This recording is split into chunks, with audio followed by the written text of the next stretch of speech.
Hello everyone, a very warm welcome to all of you. आप सभी का बहुत बहुत स्वागत है रेसवे एकेडमी पर। ठीक है, सभी लोग पढ़ने के लिए रेडी है ना? एक बार सभी लोग बता दीजिए कि ऑडियो वीडियो आ रही है। Am I audible and visible to all of you? चलो, तो बहुत दिनों बाद इंग्लिश के बैच में आप लोगों की क्लास फिर से रिस्टार्ट हो रही है। जैसे जैसे हमने लास्ट जो चैप्टर खत्म किया था वो हमारा पहला लेक्चर था, पहला चैप्टर था, सॉरी।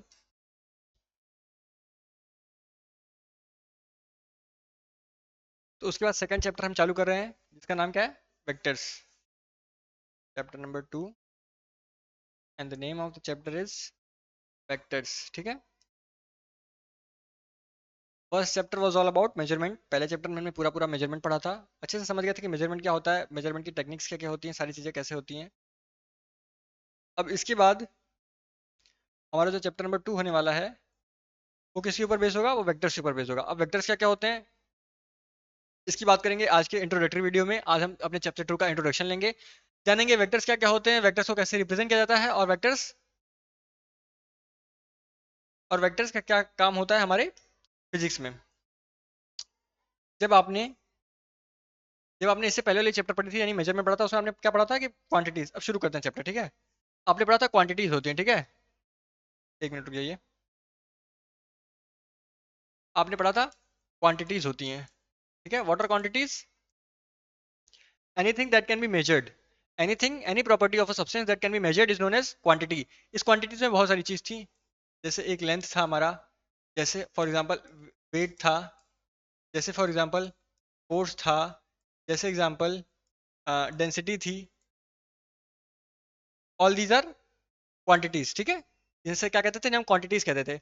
अब क्वांटिटीज इस मतलब क्वांटिटीज बहुत बहुत प्रकार की थी। कुछ फंडामेंटल थी, ठीक है, कुछ डिराइव्ड थी, और दो सप्लीमेंट्री भी थी। ठीक है, दो सप्लीमेंट्री क्वांटिटीज थी। ठीक है, ये हमने अपने पिछले में पढ़ा था, लेकिन अभी हमें क्वांटिटीज को जानना है बिल्कुल अलग पर्सपेक्टिव से। ठीक है, बिल्कुल अलग पर्सपेक्टिव से क्वांटिटीज को समझना है। किस पर्सपेक्टिव से? उस पर्सपेक्टिव का नाम होता है डायरेक्शन। ठीक है, यानी डायरेक्शन के साथ डायरेक्शन के साथ जब हम क्वांटिटीज लग जाती हैं तो क्वांटिटीज कितने प्रकार की हो जाती हैं। ठीक है, जैसे कि फॉर एग्जाम्पल इफ आई से a sentence that I walk 5 kilometre daily. ठीक है, आई वॉक 5 किलोमीटर डेली, यानी मैं 5 किलोमीटर रोज चलता हूँ। लेकिन ये एक बात हो गई कि मैं 5 किलोमीटर चलता हूँ, तो यहाँ पे जो 5 किलोमीटर किसकी बात हो गई? लेंथ की। ठीक है, 5 किलोमीटर लेंथ की बात हो गई। बट इफ आई से, अगर मैं कहूँ कि I walk daily 5 kilometre in north direction, I walk 5 kilometre daily in north direction. अगर मैं कहूँ कि 5 किलोमीटर चलता हूँ लेकिन एक दिशा में, यानी एक नॉर्थ डायरेक्शन में चलता हूँ। ठीक है, नॉर्थ डायरेक्शन में चलता हूँ, तो इस बार ये क्वांटिटी जो है लेंथ, ये जो क्वांटिटी है लेंथ, उसके साथ क्या लग गया? उसके साथ डायरेक्शन लग गया। ठीक है, क्वांटिटी के साथ जो क्वांटिटी मेरा लेंथ था उसके साथ क्या लग गया? उसके साथ डायरेक्शन नॉर्थ लग गया। ठीक है, जो क्वांटिटी मेरा लेंथ था, तो क्वांटिटी विच वॉज लेंथ, उसके साथ क्या लग गया? Direction which is north. यानी जब एक क्वांटिटी के साथ एक डायरेक्शन भी लग जाए तो इस तरह के क्वांटिटीज को क्या कहते हैं? इस तरह के क्वांटिटीज को कहा जाता है vector quantities. A vector quantity is a quantity which needs directions for its complete description. ठीक है, मतलब पूरे डिस्क्रिप्शन के लिए हमें डायरेक्शन भी चाहिए होती है और मैग्नीट्यूड भी चाहिए होता है क्वांटिटी के डिस्क्रिप्शन के लिए। तो हमें ऐसे क्वांटिटीज को कहते हैं वेक्टर क्वांटिटीज। ठीक है, यानी मोटा माटी समझ लीजिए क्वांटिटीज जो आपने पहले जानते थे फंडामेंटल, डिराइव्ड, सप्लीमेंट्री होती थी, वो एक तरह की क्वांटिटीज होती थी। लेकिन जब क्वांटिटीज को हमें डायरेक्शंस के बेसिस पर समझना होगा तो क्वांटिटीज कितने प्रकार की हो जाएंगी? दो प्रकार की। Quantities are of two types. ठीक है, टाइप्स ऑफ क्वांटिटीज, लिखते चलो मेरे साथ।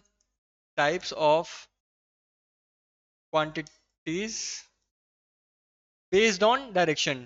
ठीक है, बेस्ड ऑन डायरेक्शन। पहले समझ लीजिए कि जो हमारा कॉन्सेप्ट आता है वेक्टर का, वो आता क्या है। ठीक है, मैंने डायरेक्शन के आधार पे, डायरेक्शन के बेसिस पे जो हमारी क्वांटिटीज होती हैं कितने प्रकार की होती है? दो प्रकार की होती हैं। कौन कौन सी? एक्चुअली दो नहीं, तीसरी भी होती है, लेकिन तीसरे से मतलब नहीं, मैं दो से मतलब है केवल। ठीक है, स्केलर क्वांटिटी, ठीक है, and the second one is vector quantities. First one is scalar quantity and the second one is vector quantities. चलो सिंगुलर लिखो, वेक्टर क्वांटिटीज। एक थर्ड टाइप की क्वांटिटी होती है जिसे हम क्या कहते हैं? जिसे हम कहते हैं tensor quantities. But this is nowhere close to your syllabus, इसलिए आपको ये पढ़ना भी नहीं है। क्वांटिटी, इसके बारे में नहीं जानना। समझते हैं स्केलर क्वांटिटी क्या होता है और वेक्टर क्वांटिटी होता है। ठीक है, जैसा मैंने एग्जांपल दिया कि मैं रोज 5 किलोमीटर चलता हूँ। कितना चलता हूँ? रोज मैं 5 किलोमीटर चलता हूँ। जब मैं रोज 5 किलोमीटर चलता हूँ तो यहाँ पे कहीं डायरेक्शन लगी है? यहाँ पे कोई डायरेक्शन लगी है? When I say that I walk 5 kilometre daily, there is no direction involve in the quantity, मतलब इस क्वांटिटी में कहीं भी डायरेक्शन लिखा है, कहीं भी डायरेक्शन नहीं लिखा है। तो इसको इसको डिपिक्ट करने के लिए, इसको डिस्क्राइब करने के लिए हमें डायरेक्शन की जरूरत है? हमें डायरेक्शन की जरूरत है? नहीं, डायरेक्शन की जरूरत नहीं है। तो जब डायरेक्शन की जरूरत नहीं रहती है, when we don't need any direction to describe a quantity, those quantities are known as scalar quantity, ठीक है? when a direction is not needed to describe a quantity, that quantity is known as scalar quantity, यानी ऐसी quantity जिसको describe करने के लिए हमें direction चाहिए होता है, डायरेक्शन नहीं चाहिए होता है, सॉरी, डायरेक्शन नहीं चाहिए होता है। ऐसी क्वांटिटी जिसको डिस्क्राइब करने के लिए हमें डायरेक्शन नहीं चाहिए होता है, उसको क्या कहते हैं? उसको कहते हैं scalar quantity. Okay, now come to the vector quantities. If I say I walk 5 kilometre daily in in which direction? In north direction, यानी 5 किलोमीटर आ गया प्लस एक डायरेक्शन आ गई, यानी क्वांटिटी तो आ गई 5 किलोमीटर, जो स्केलर क्वांटिटी थी वो तो आ गई, ठीक है, लेकिन उसके साथ साथ एक डायरेक्शन भी आ गया। तो यहीं पे जब एक डायरेक्शन आता है तो हमें क्या हो जाता है? तो जब एक डायरेक्शन की बात हो जाती है तो इस क्वांटिटी को हम कहते हैं वेक्टर क्वांटिटी, ठीक है। इसमें क्या होता है? Direction is needed, direction is needed, ठीक है, direction is needed. Vector quantity की परिभाषा यानी डेफिनेशन क्या हो जाएगी? When when a direction is needed to amplify or to describe a quantity, those quantities are known as vector quantities. When a direction is needed to describe a quantity, those quantities are known as vector quantities, ठीक है। तो definition की अच्छे से बात कर लेते हैं। आप लोग समझ चुके होंगे ना, स्केलर क्वांटिटी में वी नीड नो डायरेक्शन, ठीक है, किसी डायरेक्शन की जरूरत नहीं होती। But in vector quantities we know that a direction is required to describe the quantity. समझ गए आप लोग? ये बात समझ गए कि नहीं? चलो एक बार हल्का हल्का सा डेफिनेशन लिख देते हैं, स्केलर क्वांटिटी का डेफिनेशन और इसके कुछ एग्जांपल्स, ठीक है। एग्जांपल्स आप लोग रेडी रखिएगा, ठीक है, एग्जांपल्स आप लोग रेडी रखिएगा। Scalar quantities, what are scalar quantities? Scalar quantities क्या क्या होती हैं? अभी ना पता है, ऐसी क्वांटिटीज जिनके लिए डायरेक्शंस नहीं चाहिए होते, ठीक है, those quantities which needs no direction, those quantities which needs no direction to be described are called as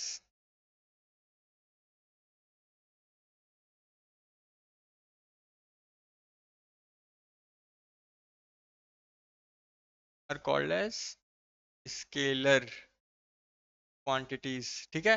for example, example बताओ, what are the examples?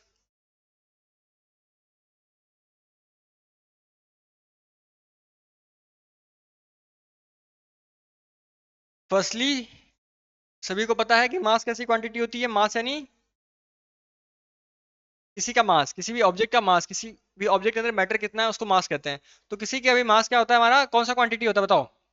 Mass is scalar quantity. जैसे कि जब हमें किसी का मास बताना होता है, ठीक है, जब मुझे किसी का मास बताना होगा, सपोजली आप में से किसी का नाम रमेश है, ठीक है, तो अगर मैं कहूंगा कि रमेश का जो मास है वो 48 किलोग्राम है, ठीक है, रमेश का मास 48 किलोग्राम है, तो मैं क्या ये बोलूंगा कि रमेश का मास 48 ग्राम, सॉरी 48 ग्राम नहीं, 48 किलोग्राम है, 48 किलोग्राम है somewhere in south direction, south की डायरेक्शन में 48 किलोग्राम, क्या मैं ऐसा कहूंगा? ऐसा नहीं कहूंगा, क्योंकि मास तो हर जगह बराबर रहता है, चाहे साउथ में हो, चाहे नॉर्थ में हो, चाहे ईस्ट में, चाहे वेस्ट में हो। मतलब मास को डिस्क्राइब करने के लिए हमें डायरेक्शन चाहिए? डायरेक्शन नहीं चाहिए, डायरेक्शन की कोई जरूरत नहीं है। तो मास क्या हो गया? Scalar quantity. उसके बाद बात करते हैं वॉल्यूम की, ठीक है। वॉल्यूम, क्या वॉल्यूम को डिस्क्राइब करने के लिए हमें चाहिए? क्या वॉल्यूम को डिस्क्राइब करने के लिए हमें चाहिए इसके वेक्टर की डायरेक्शन की जरूरत है? ठीक है, अगर मैं कहूं कि जिस रूम में मैं हूं, इस रूम का जो एरिया है वो 48 क्यूबिक मीटर है, ठीक है, सपोजिटली एग्जांपल 48 क्यूबिक मीटर बड़ा सा हॉल है, इसका जो एरिया है 48 क्यूबिक मीटर है। तो क्या ये बताने के लिए मुझे बताना पड़ेगा 48 क्यूबिक मीटर पश्चिम की दिशा में, उत्तर की दिशा में, दक्षिण की दिशा में? ये सब बताने की कोई जरूरत नहीं है। I don't need to tell that the the area of this hall is 48 cubic meter in north direction, in south direction. It's just the volume is a scalar quantity, ठीक है। वॉल्यूम क्या हो गई? स्केलर क्वांटिटी हो गई। अच्छा, volume के बाद बात करते हैं, अगर हम आप कुछ इसकी बात करते हैं, पावर। पावर से पहले वर्क देख लो क्या होता है, ठीक है।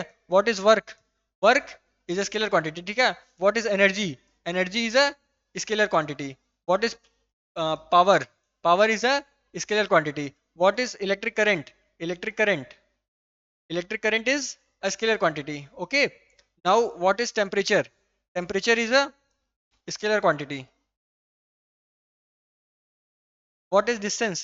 Distance is a scalar quantity, okay। When I say that I travel 5 kilometers a day, I say 5 kilometers a day, I don't need direction to tell the distance, ठीक है, I don't need direction to describe the distance, I only need measurement 5 kilometre, ठीक है, तो वो क्या हो गया, हमारा स्केलर क्वांटिटी हो गया। उसी तरह अगर हम आगे बात करें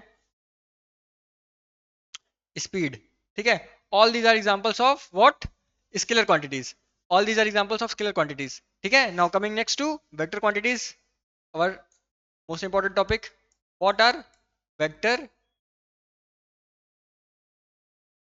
quantities, ठीक है, what are vector quantities, for example when we say about vector quantities we can define it as those quantities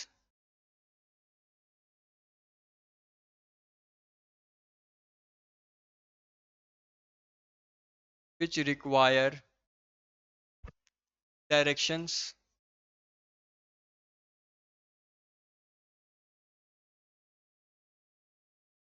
to be described completely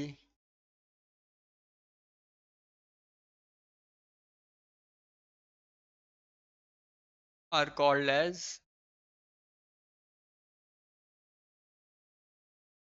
vector quantities, उन्हें क्या कहते हैं, उन्हें कहते हैं वेक्टर क्वांटिटीज, ठीक है। Those qualities which require direction to be described completely are known as vector quantities, it means they require directions for describing these quantities. For example, now tell about the examples. First and foremost, force, ठीक है, force, what is force, force is a vector quantities। जब भी हम force की बात करते हैं तो हम क्या कहते हैं, 5 न्यूटन साउथ वेस्ट, ठीक है, यानी 5 न्यूटन का फोर्स लगा किस डायरेक्शन में, साउथ वेस्ट डायरेक्शन में, ठीक है, यानी फोर्स को डिस्क्राइब करने के लिए हमें डायरेक्शन की जरूरत है, तो जिसको भी डिस्क्राइब करने के लिए हमें डायरेक्शन की जरूरत पड़ती है उसे क्या कहते हैं, उसे कहते हैं हम वेक्टर क्वांटिटीज। ओके, फोर्स हो गया, उसके बाद बात करते हैं एक्सेलरेशन की, ठीक है, ये क्या है, सारी क्वांटिटीज हैं, ये सब आपको आगे पढ़नी है, ठीक है, फोर्स एक्सेलरेशन हो गया। इसके बाद हम बात करेंगे किसी मोमेंटम की, आगे सब आपको पढ़ने को मिलेगा, ठीक है, मोमेंटम हो गया और फिर हमारा इम्पल्स हो गया, ओके, फिर डिस्प्लेसमेंट हो गया। Now displacement is a very important thing to know. फिर वेलोसिटी हो गया, इसी तरह कई सारे एग्जांपल्स होते हैं, velocity etcetera. Now talking about displacement, जैसे मैंने पहले कहा था कि मैं 5 किलोमीटर चलता हूँ, ठीक है, तो वो क्या था, 5 किलोमीटर चलता हूँ मतलब डिस्टेंस, वो अगर मैंने बोला कि मैं 5 किलोमीटर चलता हूँ तो मैंने डिस्टेंस की बात की। लेकिन अगर मैं कह रहा हूँ कि मैं चलता हूँ कितना, 5 किलोमीटर तो चलता हूँ, पर किस डायरेक्शन में, नॉर्थ डायरेक्शन में, अगर मैं कह दूं कि मैं चलता हूँ 5 किलोमीटर नॉर्थ डायरेक्शन में, तो वो क्या मैं बता रहा हूँ, तो मैं डिस्प्लेसमेंट बता रहा हूँ, ठीक है। If I denote a direction, a specific direction with distance, then it will be told as displacement, ठीक है। अगर मैंने स्पेसिफिक डिस्टेंस के साथ एक डायरेक्शन बता दी तो उसे क्या कहेंगे, उसे डिस्प्लेसमेंट कहेंगे, ठीक है। और डिस्प्लेसमेंट क्या होती है हमारी, displacement is a vector quantities because we need a direction to amplify or to describe the displacement, so it is a vector quantities, ठीक है। मतलब जिन क्वांटिटीज को बताने के लिए हमें डायरेक्शन चाहिए होता है उन्हें क्या कहते हैं, उन्हें कहते हैं वेक्टर क्वांटिटीज। और जिनको बिना डायरेक्शन के साथ भी बताया जा सकता है, जिनको बिना डायरेक्शन के बताया जा सकता है, जैसे कि mass, volume, work, energy, power, electric current, temperature, distance, speed etcetera, anything else, उसको क्या कहेंगे, उसे कहेंगे हम स्केलर क्वांटिटीज। समझ गए आप लोग, बताओ ये चीज क्लियर है सभी को, सभी लोगों के दिमाग में स्केलर क्वांटिटीज और वेक्टर क्वांटिटीज समझ में आ गई, क्या होती है स्केलर क्वांटिटी, क्या होती है वेक्टर क्वांटिटी, सबको क्लियर है कि नहीं। अगर ये सबको क्लियर है तो इसके बाद हम आगे बढ़ेंगे रिप्रेजेंटेशन ऑफ अ वेक्टर, ठीक है। The next topic will be representation of a vector, जल्दी जल्दी पढ़ते हैं, representation of a vector, how a vector needs to be represented, ठीक है, किसी भी वेक्टर को रिप्रेजेंट कैसे किया जाता है। चलो, तो रिप्रेजेंट जब भी किसी वेक्टर को रिप्रेजेंट करना होता है तो सपोजिटली हमने कोई क्वांटिटी लिखी, ठीक है, हमने एक डिस्टेंस मेजर किया, डिस्टेंस को एस से डिनोट करते हैं, ठीक है, डिस्टेंस को किससे डिनोट करते हैं, एस से, डिस्टेंस को डिनोट करते हैं एस से। लेकिन अगर हमें इसको दिखाना होगा वेक्टर क्वांटिटीज में, ठीक है, अगर हमें वेक्टर क्वांटिटी दिखाना होगा तो हम इसको एक एरो से दिखाते हैं, ठीक है, a vector is represented by an arrow, by an arrow, ठीक है, ये एरो का होता है हेड, ठीक है, और हेड क्या बताता है, हेड बताता है हमें डायरेक्शन, ठीक है, ये होता है हेड, ये होता है डायरेक्शन। और ये जो पीछे वाला भाग होता है, इसे पीछे वाला पार्ट होता है उसे कहते हैं टेल, इसे कहते हैं टेल। और ये जो इसकी पूरी लेंथ होती है ये क्या बताती है हमें, ये हमें बताती है मैग्नीट्यूड, ये बताती है मैग्नीट्यूड। तो अभी आपको पता है, ठीक है, अभी आपको क्या अभी आपने समझा, अभी आपने एक समझा एक चीज कि वेक्टर क्या होता है। वेक्टर में दो चीजें होती हैं, एक तो क्वांटिटी बताने के लिए मैग्नीट्यूड चाहिए होता है, ठीक है, एक तो मैग्नीट्यूड होता ही होता है, ठीक है। Vector is magnitude plus direction, magnitude plus direction. What is a vector quantity? Vector quantity is a magnitude plus direction, यानी मैग्नीट्यूड भी होगा और डायरेक्शन भी होगा। तो जो इस एरो की लेंथ होगी, ठीक है, ये जो हमारा एरो होता है, ठीक है, ये क्या दिखाता है, ये वेक्टर दिखाता है। इसकी जो लेंथ होती है, ठीक है, इसकी जो लेंथ होती है, ये जो लंबाई है, ठीक है, ये जो लंबाई है, ये लेंथ से क्या दिखाता है, ये लेंथ से मैग्नीट्यूड, ठीक है। ये लेंथ क्या हो जाता है हमारा, लेंथ हमारा मैग्नीट्यूड होता है। और जो इसका हेड होता है, जो इसका शीर्ष होता है, जो इसका हेड होता है, ठीक है, जहाँ पे एरो निकल रहा होता है, उस एरो को क्या कहते हैं, वो एरो में क्या दिखाता है, वो एरो में डायरेक्शन दिखाता है। तो किसी भी वेक्टर को रिप्रेजेंट करने के लिए, किसी भी वेक्टर को अगर हमें ग्राफ पे दिखाना होगा, ठीक है, अगर ग्राफ पे रिप्रेजेंट करना होगा तो हम क्या कहते, हम एक तीर बना के दिखाएंगे, एक एरो बना के दिखाएंगे। उस एरो का जो मैग्नीट्यूड होगा, जो लेंथ होगा, वो क्या दिखाएगा, मैग्नीट्यूड, ठीक है। एरो का जो लेंथ होगा वो हमें मैग्नीट्यूड बताएगा, और एरो का जो डायरेक्शन होगा, ठीक है, एरो का डायरेक्शन होगा, तो हमें क्या बताएगा, वो हेड बताएगा। जैसे फॉर एग्जांपल, इसका भी एग्जांपल लेते हैं, फॉर एग्जांपल, ठीक है, एग्जांपल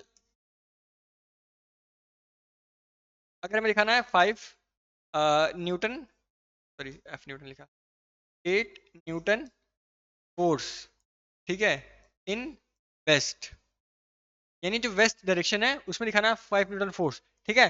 तो वेस्ट किधर है, वेस्ट किधर है, वेस्ट है इस तरफ, ठीक है, वेस्ट है इस तरफ। तो हम इस तरफ बनाएंगे एक लाइन, ठीक है, और इसका जो मैग्नीट्यूड होगा, ठीक है, इसकी लंबाई कितनी होगी, सॉरी इसका जो लेंथ होगा हो जाएगा हमारा 5 सेंटीमीटर, ठीक है, वो 5 सेंटीमीटर हो जाएगा। और उसका जो डायरेक्शन होगा, हेड, वो किधर दिखाएगा, जो उसका हेड है वो किधर दिखाएगा, वो जो हमारा हेड है वो दिखाएगा हमारा डायरेक्शन, कौन सा डायरेक्शन, वेस्ट डायरेक्शन, ठीक है, हेड हमारा वेस्ट डायरेक्शन दिखाएगा। और उसका 5 सेंटीमीटर लेंथ है ना, वो क्या दिखाएगा, वो दिखाएगा 5 न्यूटन फोर्स, ठीक है, वो दिखाएगा 5 न्यूटन फोर्स को। तो ऐसे हमारा क्या होता है, ऐसे हमारा वेक्टर बनता है, ऐसे हमारा क्या बनता है, ऐसे हमारा बनता है वेक्टर, ठीक है, ऐसे बनता है हमारा वेक्टर, ठीक है। This this is a way to represent a vector. अच्छा, अब किसी वेक्टर को सिंबॉलिकली कैसे रिप्रेजेंट करते हैं, ठीक है, वेक्टर का सिंबल क्या होता है, वेक्टर का सिंबल यानी किसी भी यूनिट के ऊपर, किसी भी क्वांटिटी के ऊपर अगर लगा, अगर एक एरो लगा है, जैसे कि फॉर एग्जांपल पी, ठीक है, पी के ऊपर अगर एक एरो लगा है, तो फिर क्या हो जाएगा, P is a vector quantity. इसका मतलब क्या हो जाएगा, P is a,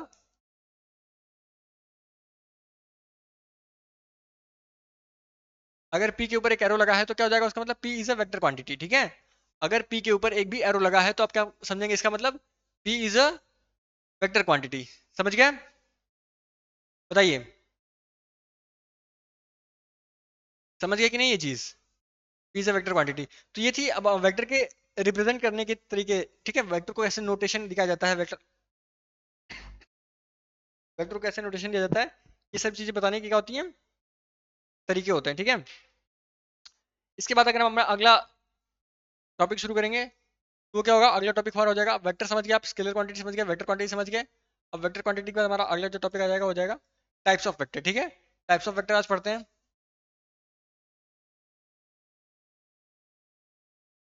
types of vectors, देखो, वैसे तो न्यूमरस तरह के वेक्टर्स होते हैं, मतलब ठीक है, कई तरह के वेक्टर्स होते हैं। अब कई तरह से कई तरह के वेक्टर्स के बीच में जो इंपॉर्टेंट चीजें हमें पढ़नी है, सबसे पहला आता है क्या हमारा, सबसे पहला आता है जीरो वेक्टर, ठीक है, जीरो वेक्टर, ठीक है। अ वेक्टर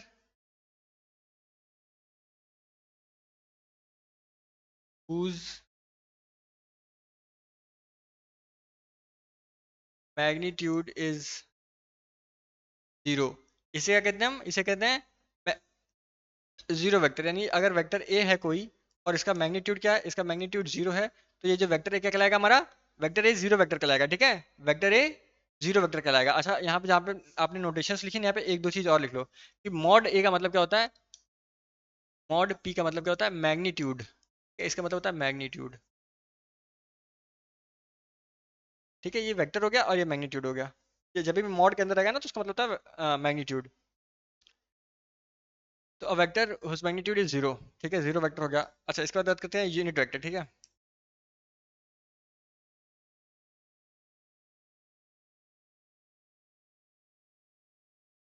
शुरू पहले एक दो बेसिक टाइप्स की बात करते हैं, ठीक है।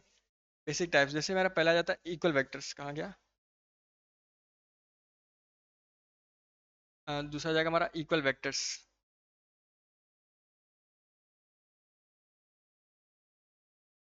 what are equal vectors?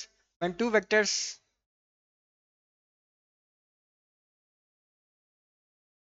when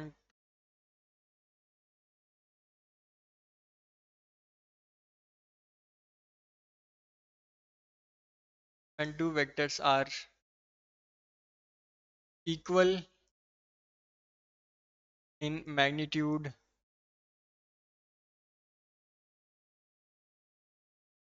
and have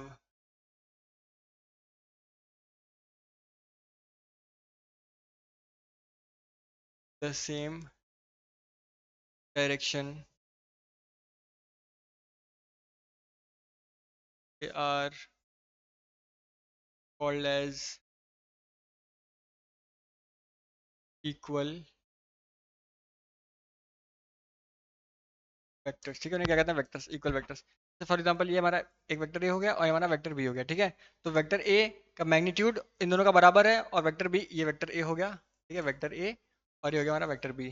तो वेक्टर ए और वेक्टर बी का जो मैग्नीट्यूड है अगर वो बराबर होगा और डायरेक्शन भी सेम होगी, तो वेक्टर ए बराबर का हो जाएगा वेक्टर बी हो जाएगा। ठीक है, वेक्टर ए बराबर वेक्टर बी हो जाएगा, ये हो जाएगा इक्वल वेक्टर्स। अब इसके बाद क्या कहते हैं? अगला हमारा हो जाएगा अनइक्वल वेक्टर्स। इसको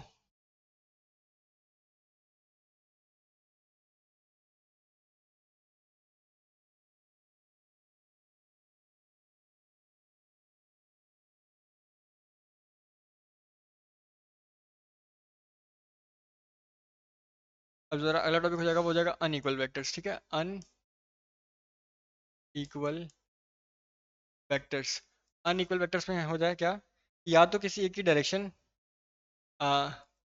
मैग्नीट्यूड और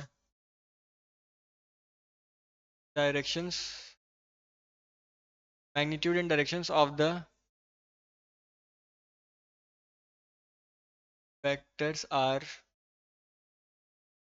नॉट इक्वल। ठीक है, या तो उसका जो,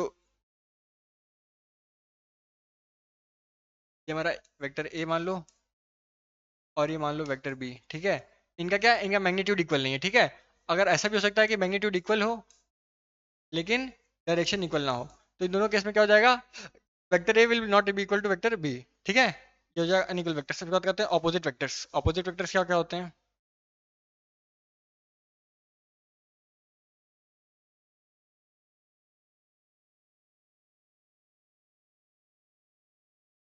ऑपोजिट वेक्टर्स वे वेक्टर्स होते हैं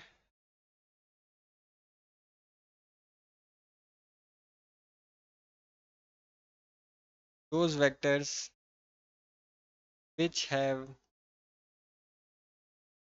same magnitude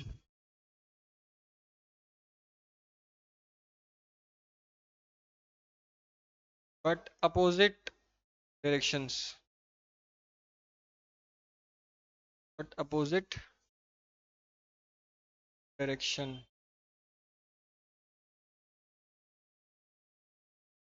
are called as opposite vectors।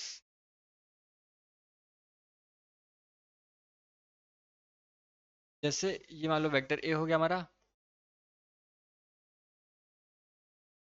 और ये वेक्टर बी हो गया। ठीक है, ए बी मैग्नीट्यूड, मैग्नीट्यूड यानी लेंथ दोनों की बराबर है लेकिन डायरेक्शन दोनों की अपोजिट है, इसलिए वेक्टर ए बराबर माइनस वेक्टर बी, इसे कहते हैं अपोजिट वेक्टर। ठीक है, अपोजिट वेक्टर को दिखाने का तरीका होता है कि माइनस उसके आगे लगा देता है। ठीक है, उसके आगे माइनस लगाने का मतलब क्या है कि डायरेक्शन, उसके आगे माइनस लगाने का मतलब कि डायरेक्शन कैसी हो गई? डायरेक्शन बिल्कुल अपोजिट हो गई। ठीक है, समझ गया? डायरेक्शन बिल्कुल अपोजिट हो गई, तो अपोजिट वेक्टर्स हो गया। इसके बाद बात करते हैं किसकी?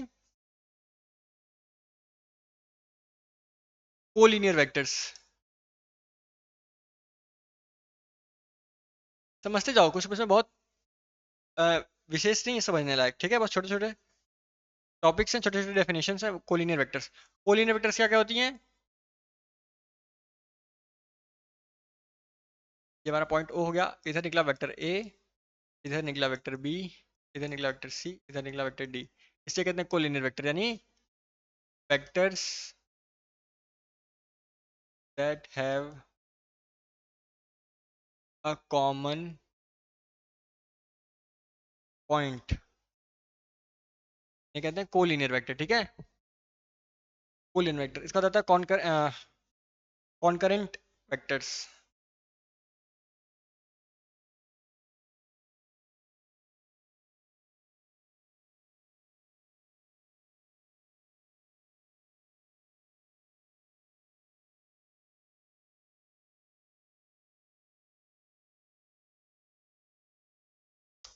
सॉरी सॉरी सॉरी, ये मैंने एक मिनट, ये मैंने कॉन्करेंट वेक्टर्स बता दिया। एक मिनट एक मिनट एक मिनट, ये मैंने क्या किया, मैंने कॉन्करेंट वेक्टर्स बता दिया। अब मैं कोलिनियर अभी बताता हूँ, ठीक है। सॉरी सॉरी सॉरी, ये मेरा हो गया कॉन्करेंट वेक्टर्स। ये हो गया कॉन्करेंट वेक्टर्स, ठीक है, जिनका एक एक पॉइंट कॉमन होता है और इसी पॉइंट से सब निकल रहा है वेक्टर ना, तो इन्हें क्या कहते हैं, इन्हें कॉन्करेंट वेक्टर्स कहते हैं। अब आता है कोलिनियर वेक्टर, ठीक है। कोलिनियर वेक्टर्स जो एक ही लाइन पे होंगे, ठीक है, उन्हें क्या कहेंगे, कोलिनियर वेक्टर्स कहेंगे, वेक्टर्स, ठीक है। Lie on lie on a straight line, एक ही स्ट्रेट लाइन पर होती है, उन्हें कहते हैं क्या, स्ट्रेट लाइन, उन्हें कहते हैं कोलिनियर वेक्टर, ठीक है, उन्हें कहते हैं कोलिनियर वेक्टर्स। फॉर एग्जांपल ये ए, ये हो जाएगा ए, ये हो जाएगा बी, ये हो जाएगा सी। अब ये क्या है, ये तीनों एक ही लाइन पे हैं, ठीक है। अरे ये तीनों कहाँ है, ये एक ही लाइन पे हैं, देखो ए बी, मोटा मोटा एक ही लाइन पे है मान लो, ठीक है। तो इन्हें क्या कहेंगे, इन्हें कहेंगे कोलिनियर वेक्टर्स, ठीक है, इन्हें क्या कहेंगे, कोलिनियर वेक्टर्स। अब एक हमारे पास आते हैं कोप्लेनर वेक्टर्स, ठीक है। क्या कहते हैं, कोप्लेनर वेक्टर्स।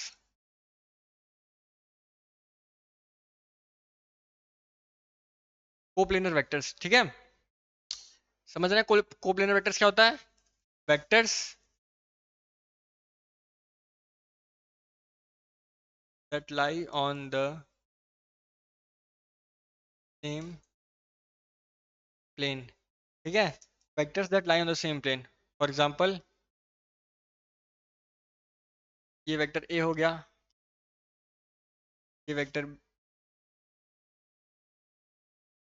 ये वेक्टर बी हो गया, ये वेक्टर सी हो गया, ये वेक्टर डी हो गया, ठीक है। इन सभी की डायरेक्शंस अलग है, लेकिन सब एक ही प्लेन पर हैं, ठीक है, सब एक ही प्लेन पर हैं। इन्हें जैसे मतलब इनके लिए ये प्लेन जो मेरा बोर्ड है, जो पीछे बोर्ड है ना, ये क्या है, ये इनके लिए प्लेन हो गया। इसी प्लेन पर ये डी भी है, सी भी है, बी भी है, ए भी है। भले इनकी मैग्नीट्यूड अलग है, भले इनके डायरेक्शंस अलग है, ठीक है। तो इन्हें क्या कहेंगे, इन्हें कहेंगे कोप्लेनर वेक्टर्स, ठीक है। और इसमें एक नोट पॉइंट लिखने वाली बात क्या है, पॉइंट टू बी नोटेड क्या है, point to be noted my students, कि two vectors, any two vectors in the world, any two vectors in the world are coplanar. यानी दो वेक्टर्स हमेशा पूरी दुनिया में, पूरे संसार में, पूरे ब्रह्मांड में हमेशा कैसे होते हैं, कोप्लेनर होते हैं। अगर दो से अधिक होंगे तो हो सकता है कोप्लेनर हो सकता है नहीं हो। जैसे यहाँ पे कोप्लेनर है, लेकिन हो सकता है जैसे हमारी तीन उंगलियां, ये कोप्लेनर नहीं है, ठीक है, लेकिन दो उंगली हमेशा कोप्लेनर रहेगी, चाहे ये दो उंगली, चाहे ये दो उंगली, चाहे ये दो उंगली, हमेशा कोप्लेनर रहेगी। लेकिन जब तीनों साथ में देखेंगे तो तीनों एक दूसरे से कोप्लेनर रहेगी। लेकिन इसमें ये कोप्लेनर हो गई, ये कोप्लेनर हो गई, ये कोप्लेनर हो गई, लेकिन तीनों एक दूसरे से कोप्लेनर नहीं है, ठीक है। आप लोग समझ रहे होंगे मेरी बात, वो तीन दो वेक्टर्स हमेशा कोप्लेनर होते हैं, लेकिन दो से अधिक हो भी सकते हैं, नहीं भी हो सकते हैं। तो कोप्लेनर वेक्टर्स हो गया। इसके बाद आता है पैरेलल और एंटी पैरेलल वेक्टर, ठीक है। कैसे वेक्टर्स आते हैं, पैरेलल और एंटी पैरेलल वेक्टर्स। अगले पेज पे लिखते हैं,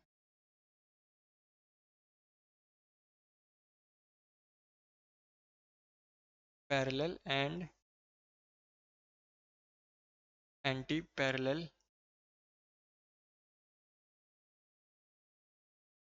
वेक्टर्स। तो ऐसे vectors, vectors which have same direction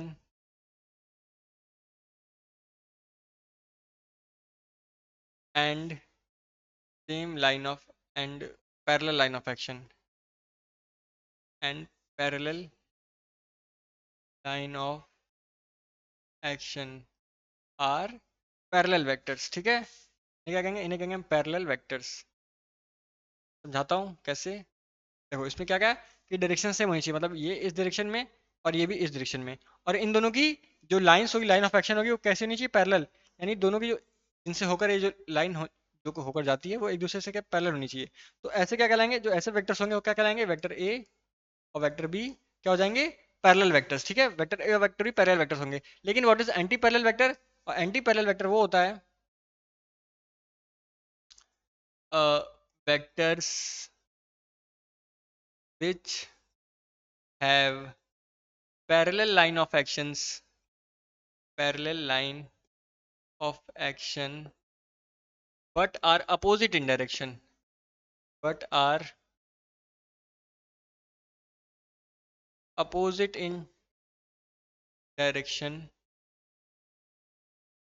are anti parallel vectors. ठीक है, इसको कहते हैं एंटी पैरेलल। ये ठीक है, इसका साइन है, पैरेलल का साइन है, एंटी पैरेलल वेक्टर्स। अब इसके लिए एग्जांपल क्या हो जाएगा, ये हमारा वही सिमिलर वेक्टर ए और ये थोड़ा सा चेंज हो जाएगा वेक्टर बी। ठीक है, अब इनकी लाइन ऑफ एक्शन बनाएंगे आप, तो इनकी लाइन ऑफ एक्शन तो अभी भी वही है, पैरेलल। ठीक है, ये भी ऐसे और ये भी ऐसे। लाइन, जो लाइन ऑफ एक्शन है वो तो पैरेलल है, लेकिन फिर भी वेक्टर ए दूसरी दिशा में और वेक्टर बी उसकी अपोजिट डायरेक्शन में आएगा। तो इन्हें क्या कहते हैं, इन्हें कहते हैं एंटी पैरेलल वेक्टर्स और इन्हें कहते हैं पैरेलल वेक्टर्स। ठीक है, पैरेलल वेक्टर और एंटी पैरेलल वेक्टर ये हो गया, समझ गए आप। तो इतने तरह के वेक्टर्स होते हैं।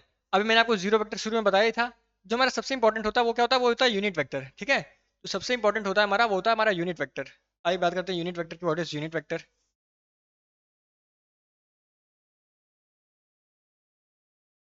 यूनिट वेक्टर,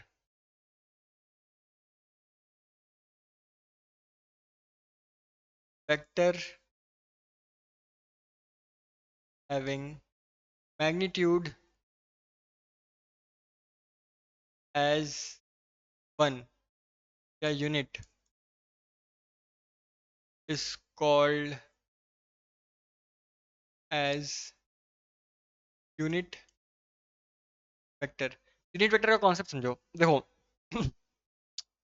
कि अगर जैसे हमारा वेक्टर क्या होता है, वेक्टर होता है मैग्नीट्यूड इनटू डायरेक्शन। ठीक है, magnitude into direction.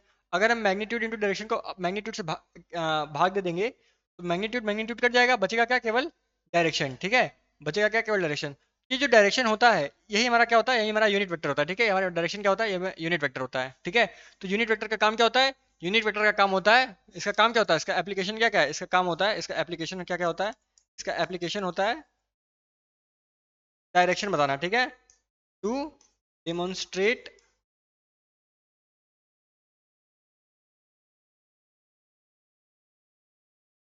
To demonstrate direction. ठीक है, ये डायरेक्शन बताना जो होता है वो क्या होता है,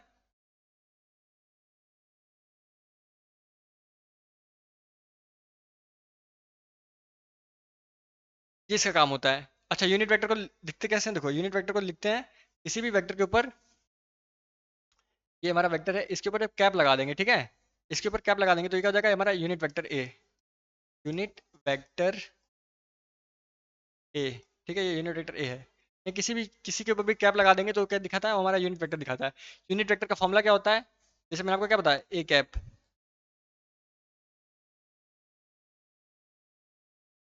देख लो। यूनिट वेक्टर का फॉर्मूला क्या होता है, मैंने आपको बोला कि वेक्टर क्या होता है, वेक्टर में होता है मैग्नीट्यूड इनटू डायरेक्शन, यानी ये हो गया हमारा वेक्टर ए। ठीक है, यहाँ इसमें वेक्टर में इसमें क्या है, मैग्नीट्यूड भी है, डायरेक्शन भी है। अगर इसका हम डिवाइड कर देंगे इसके मैग्नीट्यूड से तो हमें क्या मिल जाएगा, अगर हम मैग्नीट्यूड और डायरेक्शन है पूरा वेक्टर और उसका मैग्नीट्यूड से केवल डिवाइड कर देंगे तो हमें क्या मिलेगा, केवल डायरेक्शन। और डायरेक्शन ही क्या होता है, यूनिट वेक्टर होता है हमारा। ठीक है, तो ये हो जाता है हमारा यूनिट यूनिट वेक्टर का फॉर्मूला। ठीक है, वेक्टर यूनिट वेक्टर का फॉर्मूला ये हो जाता है हमारा। समझ गए आप लोग, बताइए किसी कोई परेशानी यहाँ तक, किसी को कोई दिक्कत, कोई समस्या, बताओ सभी लोग एक बार।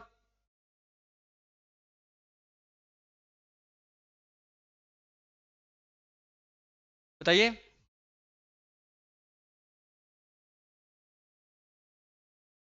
कोई समस्या, कोई तकलीफ नहीं है। चलो ये होगा यूनिट वेक्टर हो गया हमारा। अब देखो, इसके बाद यूनिट वेक्टर के बाद हमें पढ़ना होगा क्या, ऑर्थोगोनल यूनिट वेक्टर। ठीक है, ऑर्थोगोनल यूनिट वेक्टर, इसमें हम पढ़ेंगे क्या, आई कैप, जे कैप और के कैप।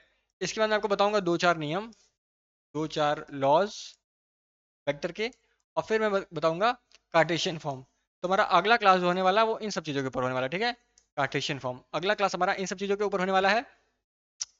और फिर उसके बाद एक क्लास और लगेगा हमें पढ़ने के लिए, क्या, एडिशन और मल्टीप्लिकेशन। मल्टीप्लिकेशन, ये चीज़ें पढ़ने के बाद हमारा क्या हो जाएगा, ये वेक्टर भी खत्म, फिर क्वेश्चंस करेंगे, ठीक है। तो ये हो जाएगा हमारा नेक्स्ट चैप्टर। लेकिन अभी हमारा अगले यूनिट में क्या होगा, ऑर्थोगोनल यूनिट वेक्टर पढ़ेंगे, जिसमें आई कैप, जे कैप, के कैप और प्लस दो चार लॉस होते हैं हमारे वेक्टर्स के। उसके बाद कार्टेशियन फॉर्म, उसके बाद क्या पढ़ेंगे, कार्टेशियन फॉर्म, ठीक है। चलो, समझ गया कि नहीं आप लोग, बताइए कोई दिक्कत। तो आज के लिए फिलहाल क्लास इतनी रहेगी, इसके बाद हम आपसे मिलेंगे अगली क्लास में। तब तक के लिए आपसे ये चीज़ें रिवाइज करते रहिएगा और अपना ध्यान भी रखिए, मन लगा पढ़ते रहिए। समय कम है, ठीक है। जो लोग इसी साल के इंटर्स की तैयारी कर रहे हैं उनके पास समय कम है, लेकिन आपको इंग्लिश में पूरा जो कंटेंट है एकदम A1 क्वालिटी का कंटेंट आपको यहाँ पे मिलेगा, ठीक है। चलो, आज के लिए सही है। तो अगर आपको वीडियो अच्छा लगा हो तो चैनल को प्लीज़ सब्सक्राइब करिएगा, अपने दोस्तों को शेयर जरूर से जरूर करिएगा, और कोई भी क्वेश्चन हो, कोई भी क्वेरी हो तो कमेंट बॉक्स खुला हुआ है, आप वहाँ पे बिल्कुल मुझसे पूछ सकते हैं, ठीक है। चलो, thank you everyone, thank you सबको, सभी लोग अब आराम करो।